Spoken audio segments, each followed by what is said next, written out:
I think we watched part of this the other night. This is y'all just getting set up or whatever. He's just this is great. This is some cinematic stuff right here. Yeah, this could have been a movie. Yeah, he don't even know the camera's on. I don't think. Singing along with the Graham Parsons Flying Burrito Brothers classic, Sin City. Somebody on stage is playing it. Yeah, once again, that's at the Graham Parsons Guitar Pull and Tribute in Waycross, Georgia, 2016. Yeah. So that's a live band you hear there in the background. Ready? Yeah, I'm ready, man. All right. Glassy eye. Won't keep out. So what do you think of this year's Graham Parsons Guitar Pull? I think it's getting bigger, man. I think it's getting bigger.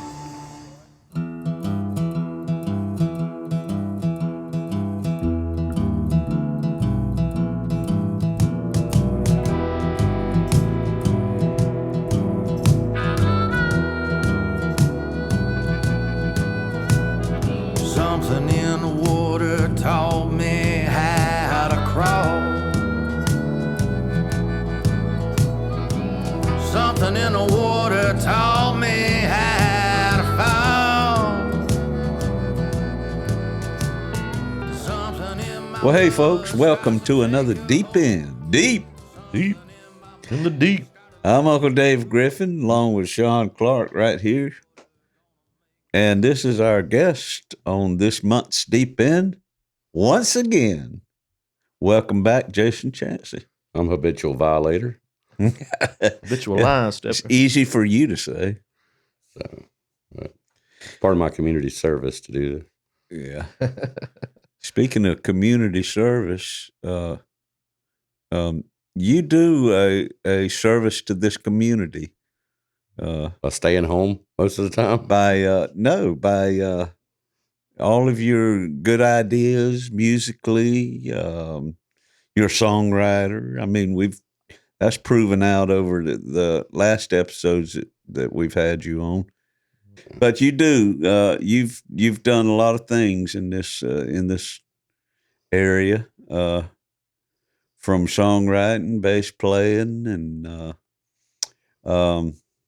Always there for a friend, that's for sure. always. I used to enjoy writing the reviews of the music festivals. Then I started playing at them, and it kind of, you can't be your own press. So, but You wrote up a good one for one of the early Swamp Towns. I was blown away. I'd never seen when you see one puzzle piece, you don't know if it's a deer's butthole or a refrigerator door handle or whatever. But when you see it all together, it kind of blows you away. Mm-hmm. That somehow there's a deer's butthole and a refrigerator door handle in the same puzzle. But no, I mean, when you see all the talent together Mm-hmm. in one spot, that's when it, I mean, the old days of the creek with people getting up and playing together, and you get a glimpse of it there. Mm-hmm. But when people are performing to an audience and it's sort of planned out more, but it's still this guy playing with this guy, and adding different players to bands or whatever, it became pretty obvious that everybody was on the same wavelength. And that's what struck me, which led me to going, man, music is changing. This is about 2015 or 2016, something like that. But music was changing. I think it was 2015. And I was afraid it was all going away. And I was getting older. Other people were getting older, and people moved away. Some people stopped playing music altogether. And I wanted to document it, which really, it was perfectly in my wheelhouse, since I knew nothing about video, very little about audio production, had never interviewed a person in my life or whatever, but I still wanted to make a documentary. And Sean and I had been, talking for a while. It was sort of a thing where, I don't know, we kept talking about it, and I kept more or less threatening to do it. And then I said, I'll rent a camera, and I'll rent some kind of audio recording device or something, or some microphones. And Jamie Richardson from Atlas Digital Media. I hope that's right. He works for Millennium. And he works for too. Millennium Sound. Yeah. But Jamie rented me some stuff real reasonable. I went up to the Hummingbird and videoed Uncle Dave and Fester Haygood. And you weren't there that night, were you? Were you there? Was that You were one there. of the? It was the showcase, the Roots Rock showcase that Daniel Neesmith puts on. Yeah. Daniel's band was there, and some other bands were there. But I filmed that night just from one camera in a static location, and took it home and started trying to edit video, and then figuring that stuff out, and figured out I set up video at Creek Revival Festival, and maybe some at Swamp Town, and did some interviews here and there with folks, and realized that I didn't have the skill set to be doing it the way I wanted it to be, to see it. And it just so happened that Justin from Caution Light Media and Carrie were already recording live stuff and doing a lot of video. So when was it that y'all came to Waycross? Well, I got out of the military in late 2014. Okay. And It's just a Mercer talk. yeah, I was living with my parents at the time, and yeah, it was late 2014, and Carrie and I met spring, late winter of 2016, right? 2015, right? Carrie's in the room with us too, and she's over there frowning. I just got my numbers mixed up. I sense a drought coming. He's typical male. Yeah, and I had, I played guitar. I was a musician and a little bit, and I'd gotten to still photography when I was in the military and dabbled in some video, and wanted to do more. And I met Carrie, and she had gone to school for that stuff, and she had an interest in it too. So that kind of sparked an interest, a mutual interest for the both of us. And so y'all's first videos in Waycross were 2015, or was it a little bit later than that? No, it must have been 2015. I think we started working with Sean that November of 2015 is when we did some of the first. And that was y'all already had the name Caution Light Media. It was somewhere, Or right around close. that time, yeah. About the same time. And I think it was November of that year that I went to Macon for that first, for that Roots Rock showcase. Yeah, So- all of that kind of happened around the same time. And Justin and Carrie Dawn started up recording a lot of music videos, songwriters, in the raw or in the rough, Uncut. Uncut, yeah. just original songwriters doing their songs, and they were excellent. I Yeah, mean, You can check them out on Caution Light Media's YouTube channel. There's an uncut playlist in there. Yep. Yeah, it's really good. It's hard to catch Yeah. up. No, that's fine. They're from the get-go, they were very professional. The videos were, and you had people lining up to get on that. But now you came along though, right around the same time, and you were dabbling in this. You saw the potential for something. You couldn't quite put your finger on it, but when you did put your finger on it, it turned out that once you met Caution Light Media, then you said, okay, there needs to be a documentary about Waycross music? Is that when that, He had started. I'd actually or was that the original idea? He, when he, you- he rented a camera and Yeah, filmed I it. rented a camera. I went so to that was there from the beginning. I went to went to some live shows. I recorded stuff at Creek Revival Music Festival. I think I did some. I think I might have done the first interview with Sean, where like it was all y'all that came to my house. It was us. Okay, so by then it wasn't very long before I looked at what footage I had and looked at what footage he did. I mean, I do think that you already knew them. Yeah, I think I'd met them, but it was right. It was all happening at the same time. Same, They were definitely in the picture. And then they had filmed. No, what it was is they had filmed at Creek Revival, and I filmed at Creek Revival. The live performances, and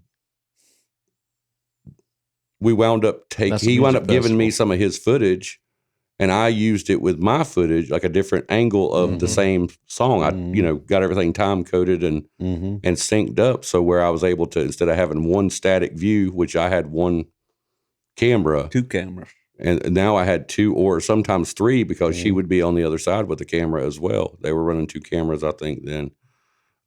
Just randomly, but I was able to intercut that stuff, and then I used some of board audio probably, and then I had set up a couple of mics, right out in the as a field recording, and it worked. I don't think they had any audio besides their camera audio at that time,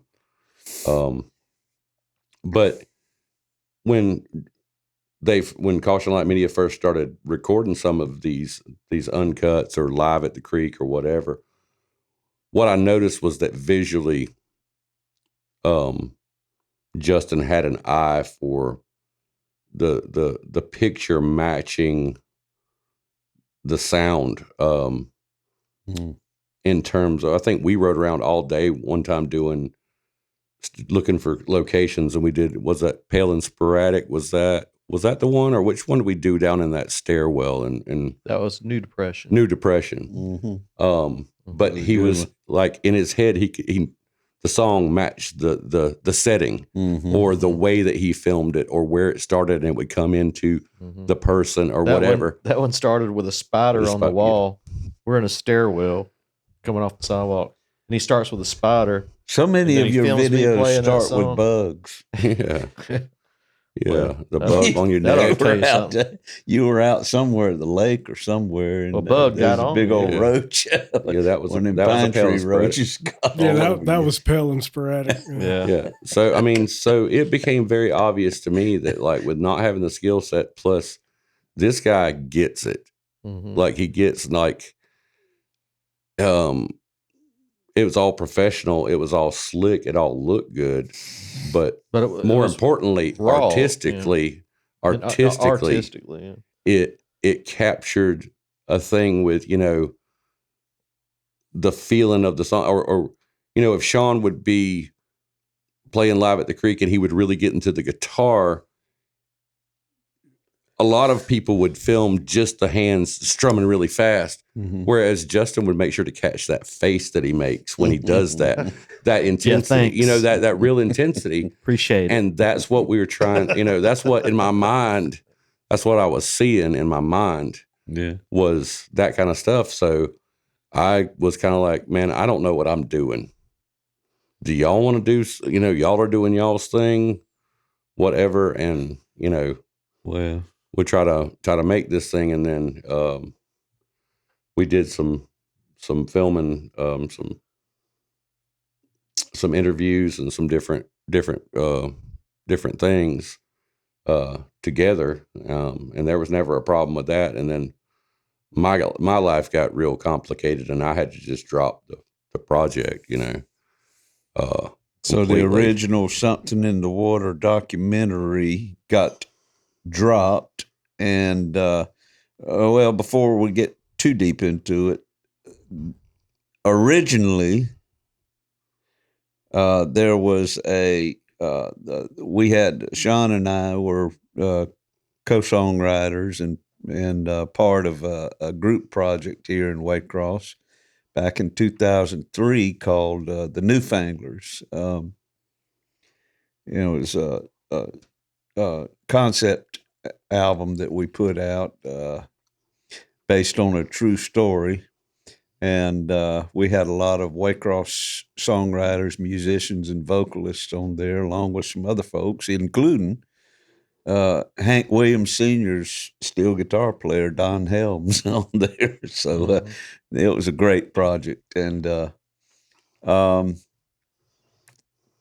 was somebody that came down and from Nashville and listened to that. Jimmy Stratton came down, a photographer from Nashville, and he heard the raw tracks of that concept album. He said, man, shook his head and he said, there is something in the water down here. Well, a few years later, Sean wrote a song called Something in the Water that leads off every podcast here. And then Jason came up with the idea, and Justin and Carrie Dawn amplified that, and the song Something in the Water podcast idea came after the documentary. First became like a documentary. The documentary idea came out, and we messed around with that for a while, and then like Jason said, his life got a little complicated there, and it was like put on the back burner, and it resurfaced one more time in a T-shirt. And that came before the podcast, didn't it? Oh, yeah. Okay. The T-shirt came before. Have you got one? Yeah, I've got one on right now. Show the folks right there. Something in the water, the old meth in the water. Yeah, but that was to help raise, because I was making the documentary out of my pocket with, renting the cameras and doing this, that, and the other. And I work a regular job, and when I say my life got complicated, I didn't go to jail. I didn't go to rehab, nothing like that. It's just, I got to where I was playing in bands all the time for extra money. I was working extra. I became single, and I had a son in high school, was graduating high school and stuff. So, priorities being what they are, me and my kid are going to come before, an art project, So, and then, like I said, playing music all the time. Then when do you film? When do you, do this and that? And, you can't afford, $300-400 a weekend to film stuff. I did sell some T-shirts and you give it a value and stuff like that, to do it. And, and in my mind, it was, and to be fair, their Caution Light Media's dance card was filling up because the stuff was starting to get out that they were doing, and people were coming from all over, to record with them. So, that led to more. It was going to be difficult to schedule anything, and especially once I think some of the Live from Swanee Drives and the Uncut series started getting out there, and then Abe Partridge came over, and then it kind of exploded. To where I think that, the whole time they've been doing it, it seems like they only work with who they want to work with musically, instead of, well, we don't have anything on Thursday. Let's see if we can just book somebody. Yeah. I think they've always had, that they've drawn the top tier talent. So, and, so you gotta balance all that stuff with, the Something in the Water, the documentary thing being more of a passion project, AKA $0. So, but yeah, I just couldn't, it takes for somebody like me who doesn't have that natural skill set, it takes a lot of thinking and studying to figure out who, when, why, can you get somebody to do an interview, agree to do an interview, the emails and the calls back and forth. I don't know if I want to do it or do want to do it. And sometimes it can, if you're if you're looking at a long-term project, it can kind of knock you down a little bit if somebody doesn't want to participate or you can't ever seem to get together or whatever. So it was just easier for me to put it on the back burner. And then y'all started up the podcast, which I thought was a much better way to do this whole concept rather than what we were looking at, which was going to be a 75-minute feature. Now you get to do however long, as many times as you want to, and people can really get an in-depth look at each person because it's so layered. Because we were looking, I was like 75 minutes. I haven't even touched gospel. I haven't touched hip hop. I haven't touched shape note singing. Yeah, a lot of the conversations were that. It's like, how do we fit? Do we need to focus just on a part of it, or how are you going to do all And that? my God, the bluegrass around here. Mm-hmm. Holy goodness, we didn't even touch that. Those what was it, Thursday nights or whatever, the invitation only out, Central out Avenue. Central Avenue, where it was just, everybody you've ever seen that's really good, you can leave them at the door because these people inside this building are going to spank their butts, But the people who, and that was the other thing about the documentary, is trying to get down to the people who don't go out and get on a stage that are just insanely talented, a diesel mechanic or a roofer or something who can just play or sing like nobody's been, So we've got some videos. This is what this episode's about. We're going to revisit some of this stuff that that was filmed for the documentary. Yeah. So it can have a place to exist and people can check out. And I still think that someday, maybe, between the interviews that are done here and the stuff that's been filmed and the stuff that may be filmed in the future, I would hope that one day maybe there can be some completed cohesive episodes of, hey, Josh Kirkland was on the podcast, but here's some live Josh Kirkland, and here's an interview or something or other people talking about it, because that's the one thing with the interviews for the documentary is I asked most of these people the same questions.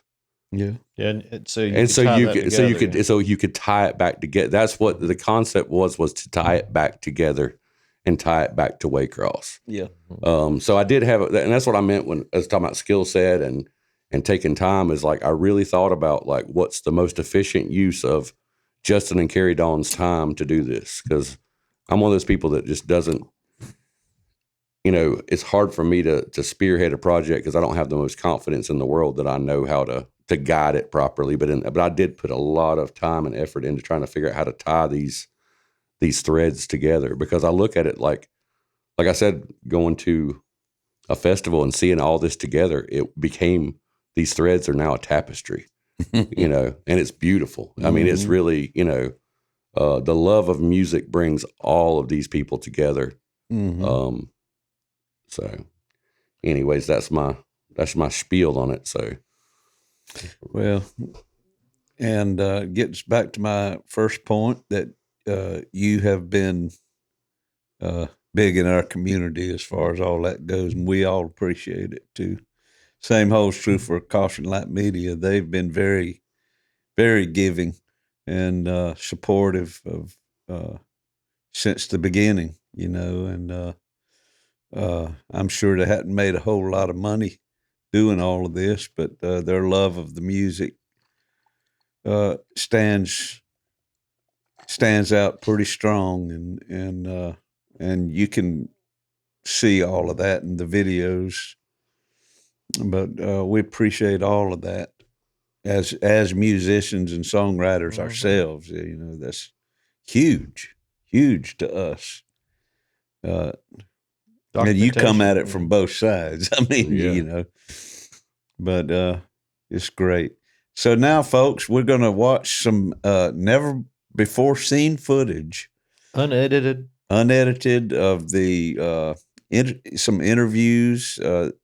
Now these some of these were held at the 2016 annual Graham Parsons Guitar Pulling Tribute Festival. And there was, let's see, who was at that one? Burrito Deluxe, I think. We got That was Sneaky Pete. that That ended up being his last performance, I believe. Well, no, that was way back. That, Burrito Deluxe. This one would have been Walter Egan. Oh, Yeah, Sneaky Pete would have been back in about I forgot 2000. I forgot that they played again without Sneaky 5 Pete. or 6. Yeah. Okay. Yep. But this one would have been the Walter Egan model, and Gotcha. of course we got Nancy Northrup, Yeah. Skeeter Truck. That's a Mark Andrus. That's production. a Mark Andrus band. Susan Hall from North Carolina. Yeah. Ross Pede and the Cypress Knees from Atlanta. Mhm. Or originally Ross was from Waycross, Georgia. Yeah, I was talking to him today. Yeah. Tony Brown and Ed Munson from down in Florida. Back City Woods is Daniel Neesmith's band from around Cochran. Donna Frost from Nashville, Tennessee. Michael and Boney and the Pig-Eyed Daddies. She now goes as Micah Bond. She's a hell of a fiddle player from Claxton. Kelly Parr from St. Simons. Laurel Lee and the Escapees from Jacksonville. Deep Well from Cochran. Hearts on Fire. Hearts on Fire. Who was that? Hearts on Fire. My mind has gone blank on that one. They were really good that year. I remember that. They were good. I didn't know who they were. Yeah. But, We were doing interviews, so I didn't get to I normally hang out backstage a lot and schmooze. That's a and great blues. name, though. Fred Kopp, musician and lawyer from Alma, Georgia. Coleman Gentry. That was Cindy Dale's uncle. Coleman Gentry. Okay, Yeah, I think that's her mama's brother. Real old school country. Sundowner Motel from Albany. Little duo, yeah. Pine Box Dwellers. Of course. Ty Manning from Buckhead, Georgia. Yep. Marlon Brackett and his Hillbilly Bruisers from Marietta. Hickory Wind, that was the band that I was in, along with Billy Ray Heron and John Randall Smith, Bill Smith, Steve Glisson, Tony Cason. Now, Abby Owens from Indiantown, Florida. Yep. James Scott Bullard. Now, this was a guy that played some of Will James's Graham Parsons tributes up there in around Boston and Nashville. Crabgrass Cowboys, ever our most wonderful favorites from Tampa, Florida. Yep. Dakota Dodge from Carrollton, Georgia. David Cry from New Paltz, New York. And Greg Henderson and the Way Outs from around Marietta. Jughead, there's another one I can't recall. Jughead was in the Archie comics. Yes. He had a He crown. wore a little crown hat, but that's not the same one. Devils in Disguise from Columbia, South Carolina. Yep. That was the lineup, folks. That's the backbone of the music festival right there. Yeah. All them names that I just read off. And Burrito Deluxe was our headliner, one headliner that year. And they were Walter Egan and company. And so here we go. These are some interviews from that festival backstage and this here and there. Not actually footage of anybody we just talked about, but Right. this is what was going on in The documentary, filming the documentary. Filming the documentary off the I side guess of the these were festival. random folks that you just lassoed up and asked them Yeah, some of them were. I mean, questions about Waycross. Yeah. We pretty much had a list of questions because, like I said, I want to tie it together. And This first, you know, are we going to comment on these things as we go along, or what? Okay. Yeah, this is going to be fun. Mystery Science Theater. So who's going to say it? This is Jake Taylor. And go. Roll that beautiful bean footage. Roll that. How are you? This- And have a This is our buddy Jake Taylor from good day. Boston. From Boston. None of Boston that was Jake, on we call him. camera, I hope. Sure. Okay, ask away. I've been working for the past 15 hours down here at the Graham Parsons Guitar Tribute. A lot of good people down here, a lot of great music down here in good old Waycross, Georgia. This is my second home, a place I found in 2006. Don't really like the town as much as I do the people. The people are where it's at. I remember one day, I'm up from Boston, well, down from Boston technically, but I came to a bar. I found a random bar in town. It was in an old building called Whitfield. It's been many different establishments. Well, what the fuck? Why are you letting me ramble? Oh, has it been? Well, way to interrupt. So anyway.